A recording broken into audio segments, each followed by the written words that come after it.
Hello guys, welcome back to my YouTube channel study failure education. मैं शिवानी दोबारा से आ गई हूँ एक न्यू वीडियो के साथ। अब तो मैं भूल भी चुकी हूँ कि ये मेरी कौन सी वीडियो है। ओके, सो आज का हमारा टॉपिक है दिल्ली सल्तनत। तो दिल्ली सल्तनत स्टार्ट करने से पहले हम ये देख लेते हैं कि दिल्ली सल्तनत का बैकग्राउंड क्या था और दिल्ली सल्तनत स्टार्ट कैसे हुआ। तो बैकग्राउंड जान लेते हैं, that what is the background of Delhi सल्तनत। तो दिल्ली सल्तनत से पहले अर्लियर मेडिवल में इंडिया पे 3 रूलर्स ने अटैक करा था, जो तीनों के तीनों मुस्लिम थे। ठीक है, सो उसमें से पहले इन्वेडर का नाम है मोहम्मद बिन कासिम।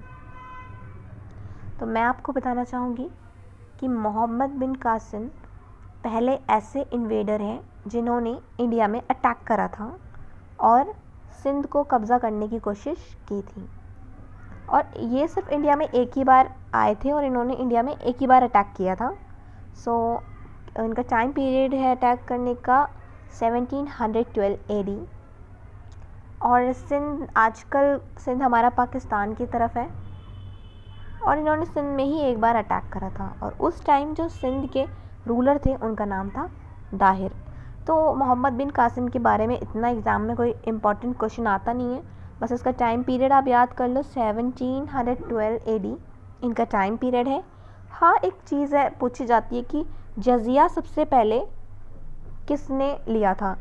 तो जजिया मतलब एक टाइप का कर हो जाता है जो अपने लोगों से लिया जाता है। तो सबसे पहले मोहम्मद बिन कासिम ने जो है जजिया लिया था। तो आई होप मोहम्मद बिन कासिम का क्लियर हो गया होगा कि इन्होंने इंडिया में सिर्फ एक ही बार अटैक करा है और ओनली सिंध पे इन्होंने अटैक करा था, जो कि आजकल पाकिस्तान के तरफ है। ठीक है, सो नेक्स्ट हमारे इन्वेडर है मोहम्मद गजनवी। ये काफ़ी इम्पॉर्टेंट है और इनके बारे में एग्ज़ाम में काफ़ी ज़्यादा क्वेश्चंस पूछे जाते हैं। सो अब बात कर लेते हैं मोहम्मद गजनवी के बारे में, जिनका टाइम पीरियड 998 से लेकर 1030 AD तक था। ओके, अब ये थे कौन? ये सुबुक्तगीन के बेटे थे। ठीक है, और ये कहाँ से आए थे? गजनी से, जो कि आजकल अफ़गानिस्तान में है। ओके, अब इनके नाम से रिलेट कर लीजिएगा कि इनका नाम गजनवी है तो ये गजनी से आए हैं। ठीक है, सो ये इतने ज़्यादा ख़तरनाक थे कि इन्होंने इंडिया पे 17 टाइम्स अटैक करा। मतलब इंडिया पे 17 बार इन्होंने अटैक करा और हर बार ये क्या करते थे? इंडिया में अटैक करते थे और इंडिया की सारी वेल्थ अपने साथ लेके चले जाते थे। रूल नहीं करते थे इंडिया में, सिर्फ और सिर्फ वेल्थ लूटते थे। सारा ख़जाना लूट के ये अपने साथ लेके गजनी चले जाते थे। लेकिन इनका सबसे इम्पॉर्टेंट अटैक कौन सा था? सोमनाथ मंदिर में। तो सोमनाथ मंदिर पे इन्होंने 1025 AD पे अटैक करा था और उसके बाद 1026 में जो सोमनाथ मंदिर है वो डिस्ट्रॉय हो गया था पूरी तरीके से। तो ये क्वेश्चन एग्जाम में पूछा जाता है कि सोमनाथ मंदिर पे किसने अटैक करा था। तो मोहम्मद गजनवी ने सोमनाथ मंदिर पे अटैक करा था। ये सबसे इम्पॉर्टेंट अटैक है इनका, जो कि इन्होंने सोमनाथ मंदिर पे किया था। और वो तो आपको पता ही, सोमनाथ मंदिर जो है गुजरात में है। ठीक है, तो मोहम्मद गजनवी के बारे में ज़्यादा नहीं कि ये सुबुक्तगीन के बेटे हैं, गजनी से आए थे, जो कि आजकल अफ़गानिस्तान में। उनका जो टाइम पीरियड याद रखना है आपने, 1998 से 1030 AD तक। और मेन अटैक इनका कब हुआ था? 1025 AD में, जो कि इन्होंने सोमनाथ मंदिर पे किया था। और सोमनाथ मंदिर की सारी वेल्थ इन्होंने लूट के अपने साथ गजनी ले गए। ठीक है, और सोमनाथ मंदिर पे जो अटैक था ये 1025 पे इन्होंने किया था। तो अब बात कर लेते हैं हम थर्ड इन्वेडर के, जिनका नाम था मोहम्मद गौरी। इन्होंने इंडिया पे 5 बार अटैक करा था और इनका जो टाइम पीरियड था 1117 से लेकर 1206 AD के बीच में इनका टाइम पीरियड था। 5 बार अलग अलग जगह पे इन्होंने अटैक करा।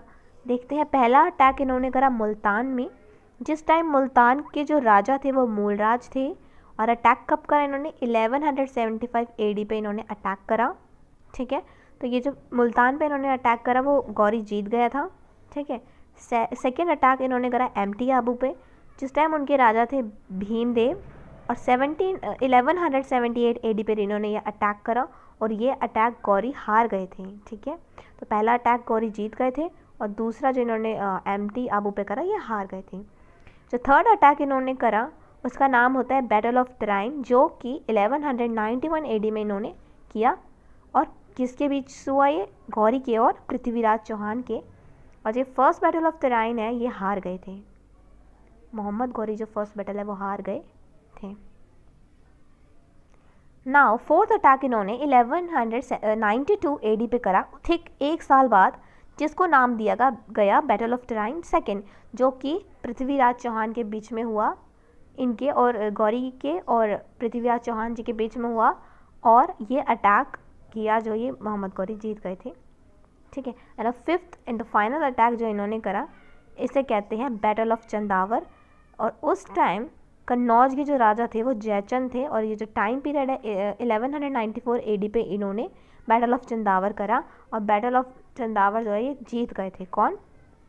मोहम्मद गौरी बैटल ऑफ चंदावर जीत गए थे।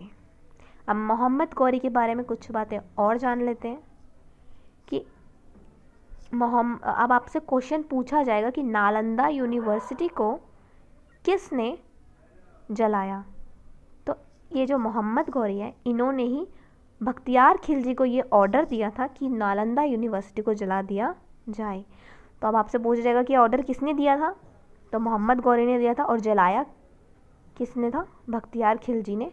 तो मोहम्मद गौरी के कहने पर ही बख्तियार खिलजी ने नालंदा यूनिवर्सिटी को पूरी तरीके से जला दिया था। अब क्वेश्चन ये भी पूछा जाता है एग्जाम में कि ऐसा कौन सा इन्वेडर है या ऐसा कौन सा इंसान है जिसने गौड़ लक्ष्मी की जो प्रिंट है वो कॉइन्स में छपवाए थे। तो मोहम्मद गौरी ही पहले ऐसे इंसान है जिन्होंने गौड़ लक्ष्मी की जो इमेज है वो कॉइन्स पे छपवाई थी। इसके पीछे भी इनका एक रीज़न था, क्योंकि जब ये इंडिया आया करते थे तो इन्होंने देखा कि इंडिया के कॉइन्स में महालक्ष्मी जी की जो पिक्चर है तो इससे क्या आती है, बहुत सारी वेल्थ आती है और वेल्थ के लिए तो ये कुछ भी कर सकते हैं। तो इसलिए इन्होंने जो है कॉइन में गौड़ लक्ष्मी जी की इमेजेस प्रिंट करना शुरू कर दिया था। सो मोहम्मद गौरी के बारे में इतना जान लीजिए कि 5 टाइम्स उन्होंने अटैक करा था और जी 2 अटैक है बैटल ऑफ तराइन 1 जो कि 1191 AD में हुआ था और ये जो बैटल ऑफ तराइन 2 है वो 1192 AD में हुआ था। तो ये दोनों जो बैटल है इसकी डेट्स काफ़ी इंपॉर्टेंट है और क्वेश्चन ये एग्ज़ाम में आता है। ठीक है, ये बैटल्स जो है वो कब हुई थी। तो इसके बाद असली दिल्ली सल्तनत शुरू होता है। चलिए, अब दिल्ली सल्तनत जो है 5 पार्ट्स में डिवाइड है। सबसे पहला the slave dynasty, second the Khalji dynasty, third Tughlaq dynasty, fourth the Syed dynasty and the last one is the Lodhi dynasty. तो स्लेव डायनेस्टी का जो टाइम पीरियड है वो 1206 से लेकर 1290 तक है। खिलजी डायनेस्टी का जो टाइम है 1290 से लेकर 1320 तक है। तुगलक डायनेस्टी का जो टाइम पीरियड है 1320 से लेकर 1414 तक है। एंड द सैयद डायनेस्टी का जो टाइम पीरियड है 1414 से लेकर 1451 तक है। एंड जो लास्ट लोधी डायनेस्टी का जो टाइम पीरियड है वो 1451 से लेकर 1526 तक है। चलिए, स्लेव डायनेस्टी के बारे में थोड़ी सी इंफॉर्मेशन ले लेते हैं। स्लेव डायनेस्टी कब तक चली? 1206 से लेकर 1290 तक। तो 1206 से लेकर 1290 AD तक चली थी। इसको ममलुक डायनेस्टी भी कहा जाता है बिकॉज ममलुक ये अरेबिक वर्ड है जिसका मतलब होता है स्लेव। जिसका मतलब क्या होता है? स्लेव, नौकर। ठीक है, स्लेव वो लोग होते हैं जो किसी के अंडर काम करते हैं, नौकर बनकर। ठीक है, सो आज की क्लास में हम कुतुबुद्दीन ऐबक के बारे में पढ़ते हैं जो कि जिन्होंने स्लेव डायनेस्टी को फाउंड किया था। ठीक है, अब आज की वीडियो में हम सिर्फ और सिर्फ कुतुबुद्दीन ऐबक के बारे में पढ़ेंगे क्योंकि ये फर्स्ट पार्ट है और मैं नहीं चाहती कि आप लोगों को समझने में दिक्कत हो, इसलिए पार्ट 1 पार्ट 2 करके मैं वीडियो बनाऊंगी। तो पार्ट 1 ये है और पार्ट 2 में हम बाकी रूलर्स के बारे में पढ़ेंगे दिल्ली सल्तनत के। ठीक है, तो आज हम सिर्फ और सिर्फ कुतुबुद्दीन ऐबक के बारे में देख लेते हैं, वो थोड़े से इम्पॉर्टेंट है। सो कुतुबुद्दीन ऐबक जो है टर्किश स्लेव थे। इसका मतलब मोहम्मद गौरी के ये स्लेव थे, ठीक है। और Muslim writers called Aibak Lakh Bakhsh of for a giver lakh because he donate liberally. अब जो कुतुबुद्दीन ऐबक को लाख बख्श भी कहा जाता है बिकॉज ये पैसे जो है ऐसे ही डोनेट कर देते थे, लाख रुपीज़ ये क्या करते थे, डोनेट कर देते थे, बिना कुछ सोचे बिना कुछ समझे ऐसे ही पैसे उड़ा दिया करते थे। इनका जो टाइटल था वो था सुल्तान कि, और इन्होंने जो कैपिटल है लाहौर को कैपिटल बनाया था, ठीक है। So he also started the construction of Qutub Minar. इन्होंने कुतुब मीनार का जो है कंस्ट्रक्शन भी स्टार्ट करवाया था। किसकी याद में बनाया था इन्होंने कुतुब मीनार? ख्वाजा कुतुबुद्दीन बख्तियार की याद में इन्होंने कुतुब मीनार बनाना शुरू करा था। लेकिन फर्स्ट स्टोरी बिल्डिंग ही बना पाए थे वो। उसके बाद जो ये कुतुब मीनार को कंप्लीट किसने करा? इल्तुतमिश ने कुतुब मीनार को कंप्लीट करा था, ठीक है। और कुतुबुद्दीन ऐबक कैसे हॉर्स पोलो खेलते खेलते इनकी डेथ हो गई थी। ये एक गेम होता है जिसको चौगान के नाम से भी जाना जाता है, ठीक है। तो क्वेश्चन क्या बनते हैं, स्लेव डायनास्टी को फाउंड किसने करा था? तो स्लेव डायनास्टी को फाउंड करा था कुतुबुद्दीन ऐबक ने। कुतुबुद्दीन ऐबक किसके स्लेव थे? मोहम्मद गौरी के स्लेव थे कुतुबुद्दीन ऐबक। अब क्वेश्चन ये भी बनता है लाख बख्श किसे कहा जाता है? तो कुतुबुद्दीन ऐबक को लाख बख्श कहा जाता है। अब क्वेश्चन ये भी आता है कुतुबुद्दीन ऐबक का टाइटल क्या था? तो सुल्तान कुतुबुद्दीन ऐबक का टाइटल था। अब आपका क्वेश्चन ये भी बन जाता है कुतुब मीनार के कंस्ट्रक्शन किसने स्टार्ट करवाई थी?